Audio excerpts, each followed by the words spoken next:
A'udzu billahi minasyaitonir rajim. Bismillahirrahmanirrahim. Assalamualaikum warahmatullahi wabarakatuh.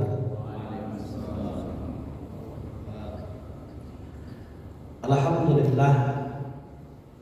Alhamdulillahi rabbil alamin. Alladzi khalaqal mauta wal hayata liyabluwakum ayyukum ahsanu amala. Asyhadu an la ilaha illallah wa asyhadu anna Muhammadar Rasulullah. Allahumma shalli wa sallim wa barik ala sayyidina Muhammad wa ala ali sayyidina Muhammad. Bersyukur kita kepada Allah dengan ucapan alhamdulillahirabbil alamin. Kembali Allah pertemukan kita dalam majelis ilmu yang semoga dengan majelis ilmu ini Allah jadikan kita orang-orang yang bertakwa di sisi Allah Subhanahu wa taala. Amin ya rabbal alamin. Berselawat kita kepada baginda Nabi Muhammad sallallahu alaihi wasallam dengan ucapan Allahumma shalli wa sallim wa barik ala sayyidina Muhammad wa ala ali sayyidina Muhammad. Yang terhormat selaku pengurus masjid yang kita cintai ini, seterusnya yang terhormat bapak-bapak, ibu-ibu, para jamaah salat zuhur yang insya Allah dimuliakan oleh Allah Subhanahu wa taala. Sebelum kita melanjutkan kajian kita, mari sama-sama kita bacakan Al-Fatihah dan niatkan Al-Fatihah ini untuk saudara kita yang berada di Palestina, yang berada di jalur Gaza. Semoga Allah berikan ketabahan, kekuatan, Allah berikan pertolongan. Kiramil Fatihah. A'udzubillahi minasyaitonir rajim. Bismillahirrahmanirrahim. Alhamdulillahirabbil alamin. Arrahmanir rahim. Maliki yaumiddin. Iyyaka na'budu wa iyyaka nasta'in. Ihdinas shiratal mustaqim. Shiratal ladzina an'amta 'alaihim ghairil maghdubi 'alaihim waladdallin. Hadirin yang dimuliakan oleh Allah Subhanahu wa taala. Di bulan yang lalu kita berbicara masalah bagian daripada hati, lapisan yang pertama yang disebut dengan sudur. Dan di hari ini kita berbicara kepada lapisan yang kedua yang disebut dengan qalbu. Qalbu ini yang menjadi penentu baik tidak baiknya kita, taat tidak taatnya kita. Bahkan Allah menjelaskan dalam Al-Quran, wa laqad zarra'na li jahannama katsiran minal jinni wal ins lahum qulub la yafqahuna biha. Kebanyakan kata Allah penghuni neraka jahanam itu jin dan manusia. Jin dan manusia yang bagaimana? Yang Allah berikan hati, atau manusia yang punya hati, tapi hati ini tidak berfungsi. Hati ini tidak memahami. Hati ini tidak mengetahui. Hati ini tidak beriman kepada Allah Subhanahu wa taala. Karena yang memahami atau yang tahu itu bukan otak kita, akan tetapi hati kita. Yang bisa mengambil iktibar, yang bisa mengambil pelajaran, yang bisa mengambil contoh, itu adalah hati kita. Yang bisa ditunjuk ajar, itu adalah hati kita. Afalam yasiru fil ardi fatakuna lahum qulubun yafqahuna biha.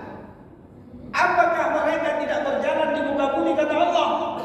Yang dengan mereka berjalan itu hati mereka paham. Hati mereka mengetahui tentang kekuasaan, keagungan, kebesaran Allah Subhanahu wa taala. Cuman Pak, sangat sedikit perhatian kita kepada hati kita. Sangat sedikit usaha kita untuk mempercantik, memperindah, memperbaiki hati kita. Padahal hati kulub ini, lapisan yang kedua ini, tempat tumbuhnya iman kepada Allah. Baik tidak baiknya iman kita, lurus tidak lurusnya akidah kita, itu ditentukan kualitas hati tersebut. Hadirin yang dimuliakan oleh Allah wa ta'ala, kata Allah, fi qulubihim maradun fazadahumullahu maradah. Dalam hati mereka itu ada penyakit. Yang penyakit ini kalau tak diobati, kalau hati ini tak diperindah, tak dipercantik, maka penyakitnya akan bertambah.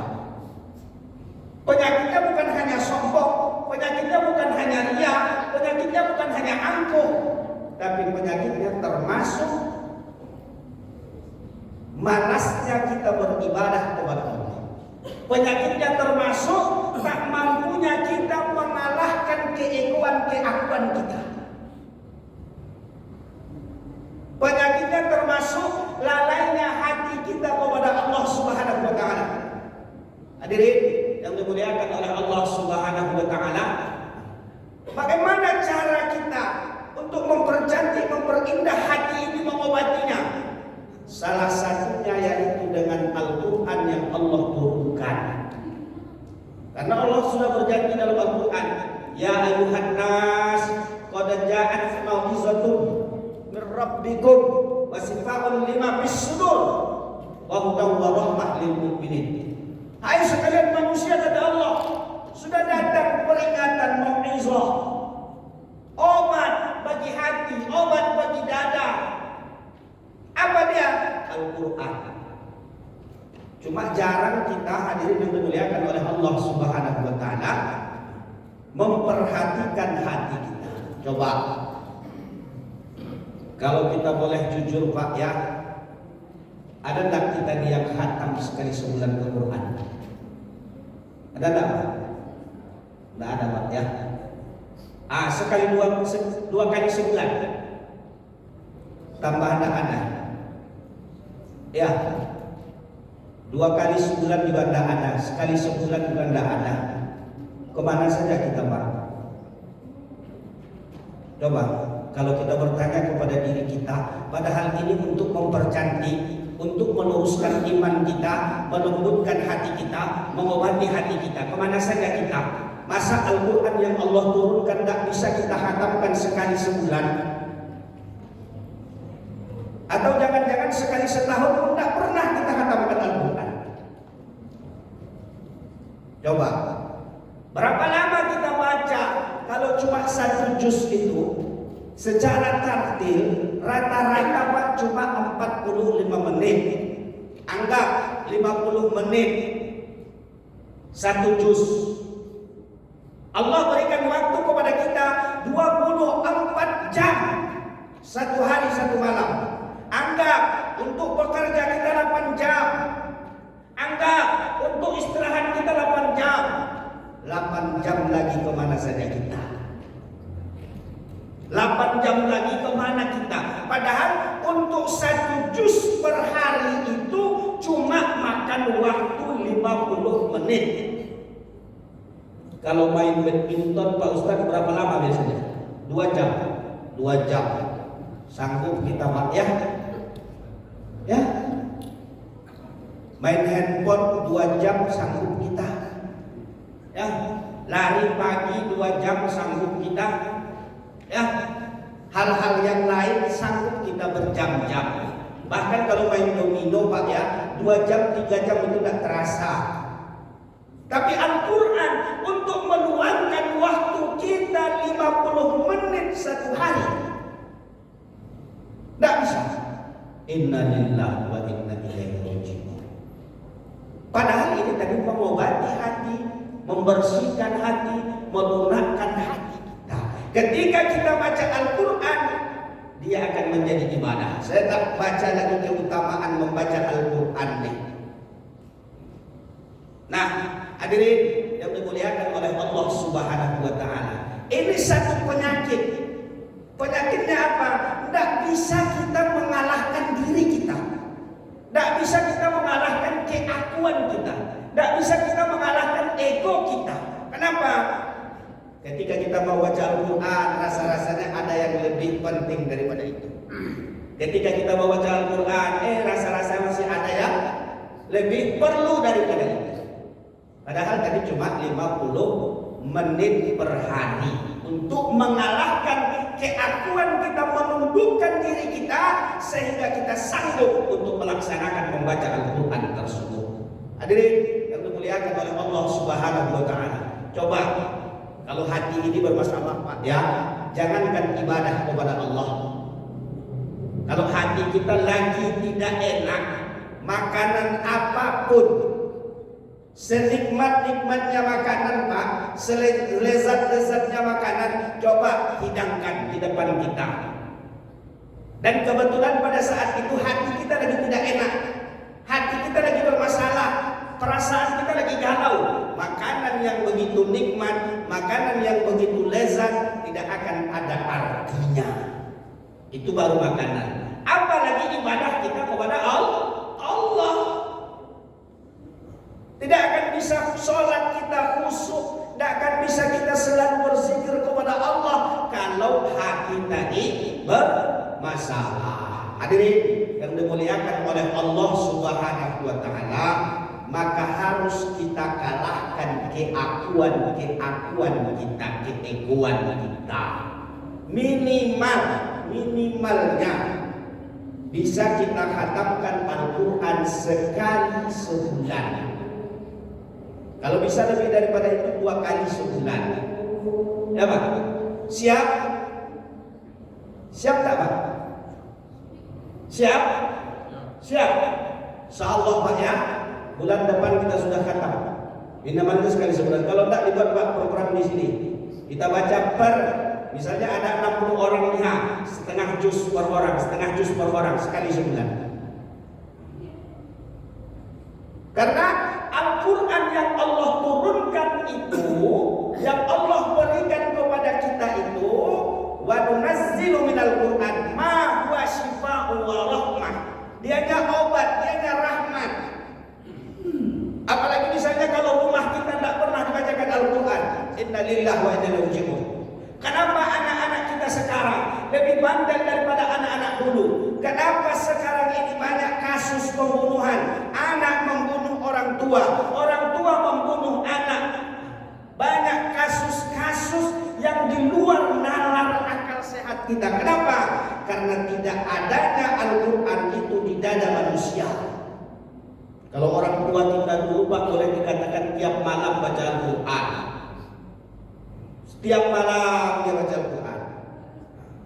Sedangkan sekarang kita orang tua jarang baca Al-Quran. Apalagi anak-anak kita.